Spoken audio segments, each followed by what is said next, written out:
Olá, olá, olá, meus amigos. A espera acabou.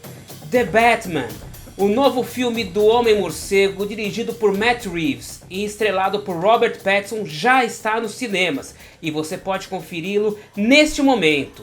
É a grande aventura do Homem-Morcego aí atrás de um assassino muito misterioso que deixa algumas perguntas por aí, algumas questões. Então, um blockbuster desse, ele merece uma análise completa. Então nós vamos ter duas resenhas aqui. O review sem spoilers e o review com spoilers. Antes de mais nada, não se esquece, né? Já esquecer, né? Não se esquece, curte esse vídeo aqui sensacional. Se inscreve no canal Fábio Salum de Tudo Um Pouco. E ativa a sineta, meu querido. Assim você fica ligado em todas as novidades em primeira mão. Então fique ligado que o nosso Em Cartaz vai começar agora.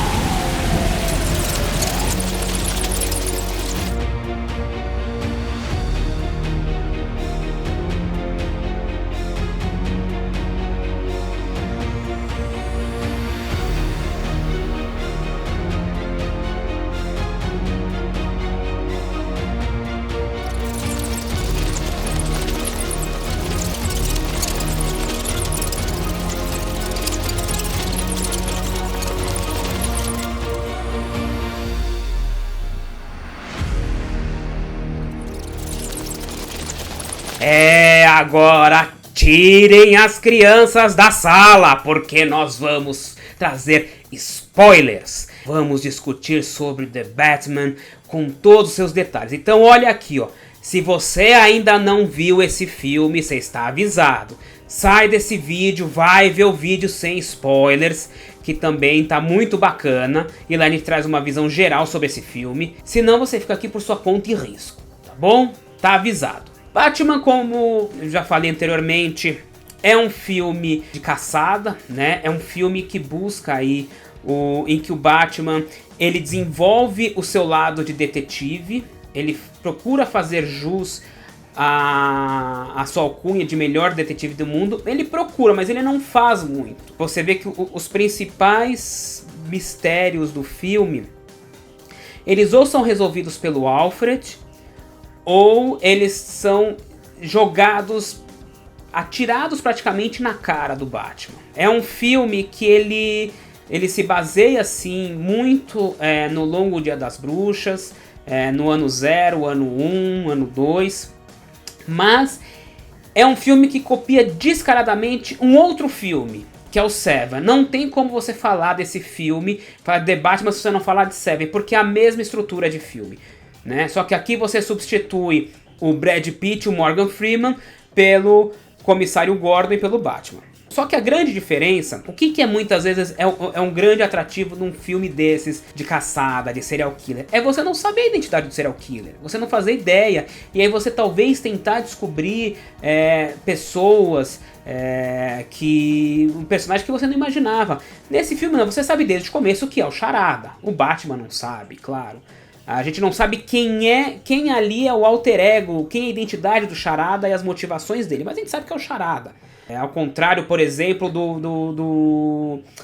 da obra original do Longo Dia das Bruxas, que você não tinha a menor ideia, né? E aí você tem vários suspeitos que aí vão sendo derrubados ao longo da obra. Isso aí desde o começo você sabe, e ok. E as charadas são muito bobas, na verdade, tá?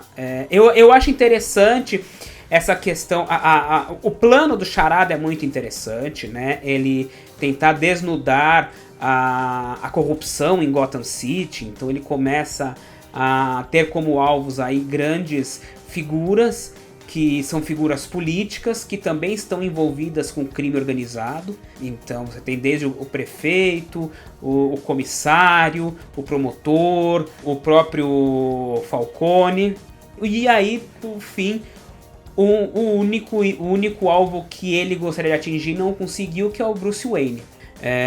Eu achei muito interessante também a construção do Charada, porque o Charada ele tem ali uma indumentária, né, praticamente sadomasoquista, né, a máscara, ela foge muito do que a gente conhece como Charada de personagem, né, de representação, e ele tem essa questão do voyeurismo, né, muito forte, e ele traz pro gênero de super-heróis, traz essa coisa muito atual do QAnon, dos fóruns 4chan, né, dos incels. Então o Charada ele é um grande incel, na verdade, né, e o modo como ele trabalha isso, e ele instiga a parte da população, assim como o QAnon nos Estados Unidos e no Brasil acaba instigando também várias pessoas aí atrás da verdade, a não aceitar mais mentiras. Não que aquilo que ele está propondo é verdade, muito longe disso, né? É uma versão distorcida e muitas vezes no filme, distorcida muitas vezes na realidade, uma coisa totalmente fantasiosa, mas é interessante quando esse tipo de filme ele utiliza algo do dia a dia, algo da realidade como alegoria. Então isso é um ponto muito positivo do filme. Eu gostei do Batman ele ter uma narração, né, em off. O primeiro filme que o Batman tem essa narração em off. Ele dá um ar de quadrinhos, né? Porque é muito comum nos quadrinhos o personagem, você ouvir os pensamentos do personagem. Então esse filme traz isso. E eu achei isso muito interessante. É bem diferente. E eu achei que isso ele evita... Ele ajuda você... Apesar de ser um filme longo, ele ajuda a acelerar as coisas. Então você não precisa fazer uma grande representação de algo que o próprio Batman vai te falar. Entendeu? O que ele pensa, o que ele sente, o que ele acha. Então... isso você ganha tempo e você não precisa ter por isso um novo filme de origem do Batman. Acho muito interessante também em relação à construção do personagem Batman, o modo como ele usa o medo e como ele incute isso nos criminosos em geral, né? Então o criminoso muitas vezes nem precisa ver o Batman, mas só dele olhar para um beco escuro, só dele olhar para um canto ali, uma iluminado, ele pode imaginar que o Batman esteja ali, entendeu? Esse causar de medo nos criminosos eu acho muito interessante. Eu acho que faltam algumas características do Batman normalmente, né? Por exemplo, ele não usa muito a arma com arpão, ele não, né? Uma das características dele, como o Homem Morcego, claro, não é voar, mas é planar, né? Então ele até usa, que aí tenta realmente buscar alguma coisa bem calcada na realidade, que é aquela roupa planadora, mas ainda de maneira muito desajeitada. Então quando você vê que o Batman em um determinado momento ele até apresenta um certo medo de altura, isso eu achei um pouco fora de lugar. E também achei que apesar da intensidade que o Robert Pattinson traz pro filme, e aí eu acho que a culpa não é dele, tá? Eu acho que aí é uma questão de direção. Ele é um Batman muito travado, ele sente muito o peso das coisas ali, né? Então, claro, as cenas de luta são cenas dinâmicas, mas ele é um Batman que parece que sente todo o peso do mundo nos ombros, então ele tem movimentos muito duros, quase um Robocop andando em alguns momentos, sabe? O Matt Reeves até procurou utilizar os sons na hora das pisadas do Batman, alguma coisa como algo até meio faroeste e tal, só que um pouco usando couro e tal, mas eu achei que ficou um pouco demais. Eu entendo que a visão do Batman, ok, está correto. O meu grande problema com esse filme é o Bruce Wayne, porque o Batman é a verdadeira faceta do Bruce Wayne, né? O Bruce Wayne, na verdade, é a identidade secreta, né? A fantasia, né? Em que ele usa no dia a dia, em que o Batman usa no dia a dia pra disfarçar que ele seja o Batman, até não atrair suspeitas. E nesse caso, você tem um Batman completamente recluso, você tem um Batman que emo, né? Basicamente, com um visual que... Pra mim não poderia ser mais equivocado você buscar como inspiração para esse Batman o Kurt Cobain do Nirvana, algo que não tem... a gente entende, o Batman realmente ele tem ali, o Bruce Wayne passou por um trauma, E nesse filme é explorado ainda mais porque você não tem um Joe Chill que matou os pais do Batman. Ele não sabe quem matou, né? Ele nunca conseguiu que a justiça fosse feita. Então ele carrega aquilo com ele de maneira muito visceral. Mas ele faz um Batman recluso, um Batman deprimido, um Batman quase a ponto de se suicidar, né? Então isso foge um pouco, porque se você tá em Gotham City, você vê um cara que você, obviamente, pra ele ser o Batman, o cara tem que ter grana pra bancar aquilo. E aí você tem um bilionário na cidade, órfão, só que o cara é completamente recluso e deprê, é o primeiro cara que você vai achar que é o Batman. É a primeira suspeita. Eu acho que quebra um pouco a origem do personagem, né? Então as características primordiais do personagem. Bom, então, ao meu ver, não poderia ser mais equivocada essa inspiração no Batman, né? Do Kurt Cobain. E segundo o Robert Pattinson, uma outra inspiração no Batman seria o Michael Corleone, né? O personagem do Al Pacino em O Poderoso Chefão. Que também eu não consigo entender a relação que você pode ter para esse personagem. Eu achei interessante algo que até tá no Longo Dia das Bruxas, que mostra o Thomas Wayne operando o Falcone e o Bruce Wayne presenciando isso quando criança. Mas eu achei interessante essa questão do você, por um momento, você ter uma desconfiança sobre, será que o Bruce Wayne, o Thomas Wayne realmente é esse cara que era o cidadão modelo de Gotham City, o filantropo, uma alma boa de Gotham City, que inspira o Batman, né? Inspira o Bruce Wayne a buscar aí uma redenção para a cidade, só que aí através do combate ao crime. Isso é interessante, você ficar com essa dúvida realmente através do plano do Charada. Tá? Eu achei muito bacana, eu gostei muito do personagem do Falcone, eu gostei do Pinguim, ele ali ser, né, o Oz, né, o Oswald Cobblepot, ele ser um braço direito do Falcone, e aí com a morte do Falcone ele aí surgir como um líder do crime, né?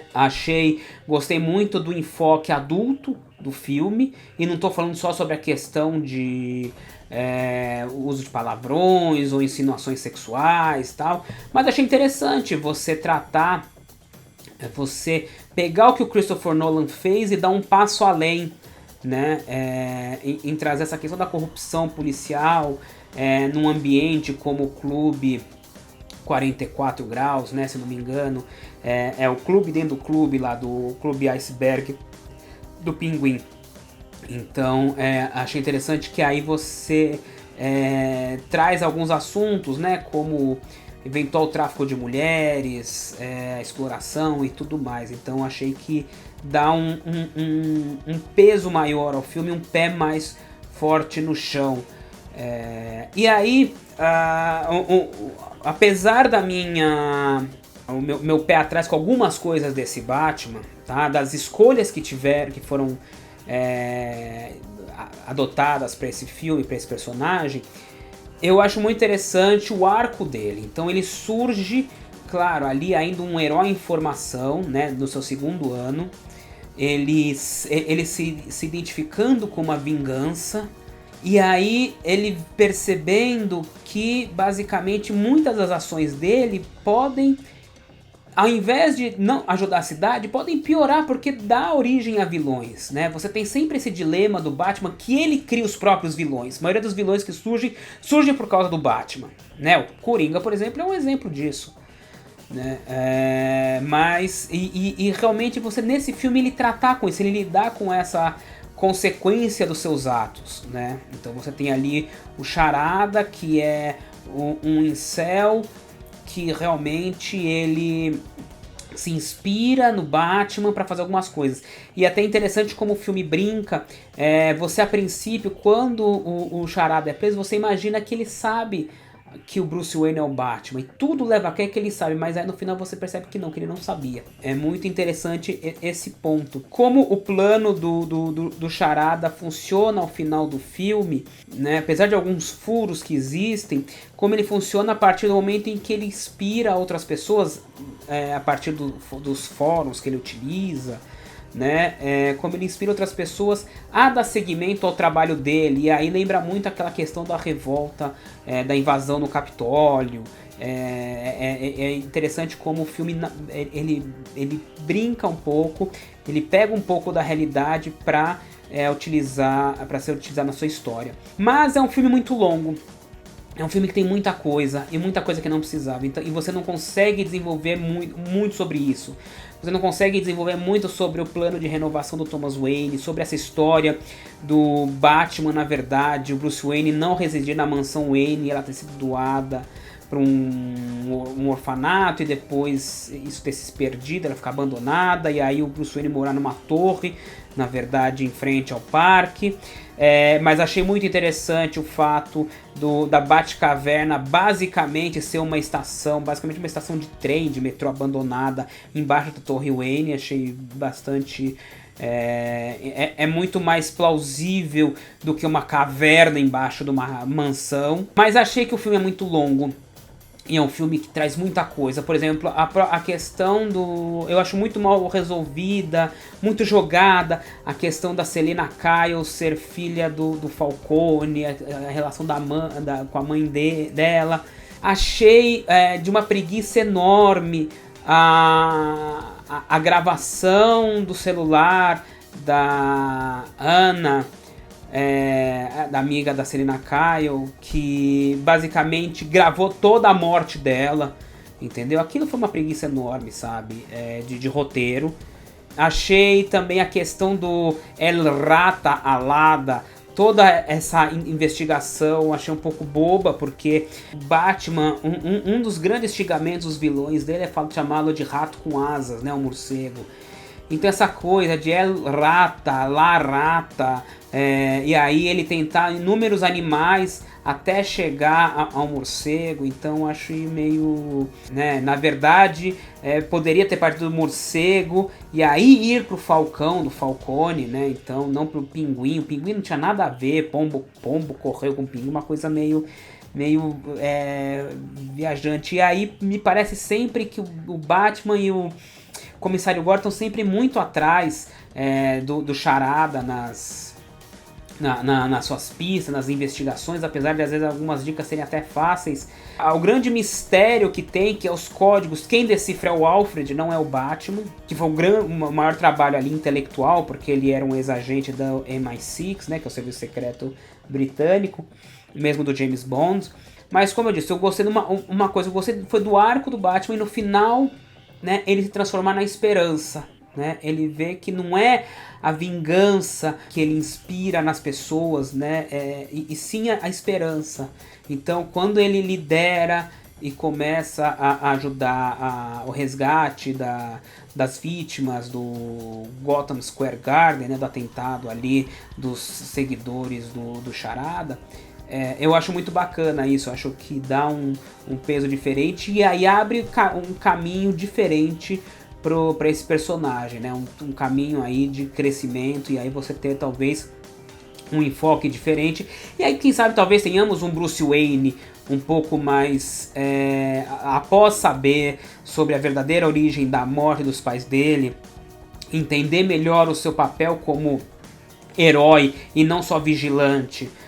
Talvez temos um Bruce Wayne nos próximos filmes um pouco menos deprê, menos emo, trabalhar uma outra faceta do personagem, né? E isso pode ajudar muitas vezes em algumas investigações, como Bruce Wayne se faz passar por um milionário playboy. Novamente, a polícia de Gotham City é uma polícia totalmente inoperante. A polícia de Gotham City ela só funciona quando ela é corrupta, né? Porque quando ela deve atuar de forma correta, o Batman praticamente faz todo o trabalho sozinho. E como eu falei no vídeo sem spoilers, pra mim não é a versão definitiva do Batman. Não é o melhor Batman. Aliás, isso nós vamos tratar em um outro vídeo sobre o top dos Batmans, do pior pro melhor. Eu ainda prefiro a versão do Comissário Gordon, a do Gary Oldman, dos filmes do Christopher Nolan. Já a Selina Kyle eu gostei muito, apesar dela não se auto-intitular Mulher Gato nesse filme, eu gostei muito da Zoe Kravitz, ela rouba as cenas em que ela aparece. O Paul Dano rouba as cenas e ele tem uma interpretação muito visceral de um incel, de um psicopata. Assim, é um ótimo filme, é um filme a se ver mais vezes, mas acredito que seja, eu espero que seja como o Batman Begins. Que o Batman Begins foi um ótimo filme, mas abriu as portas para a obra-prima que era o Cavaleiro das Trevas. Então vamos ver aí o que a DC e a Warner que acertou com esse filme, o que eles pretendem aí trazer para as próximas aventuras do Batman, né, do Robert Pattinson. Então é isso. E você, gostou do filme? Não gostou? Já assistiu, né? Porque você não assistiu, tá bem fazendo o que assistindo esse vídeo aqui, meu filho? Que eu contei tudo do filme. Então, faz o seguinte, deixa sua curtida, deixa seu comentário, vamos falar sobre esse filme, vamos discutir mais. E vai ter mais coisa sobre o Batman aqui, hein? Vai ter mais coisa bacana, a gente vai estar fazendo um especial aí sobre o Batman, falando sobre outros filmes, sobre o personagem, a história do personagem. Então fica ligado que esse foi o Em Cartaz de hoje. Até a próxima!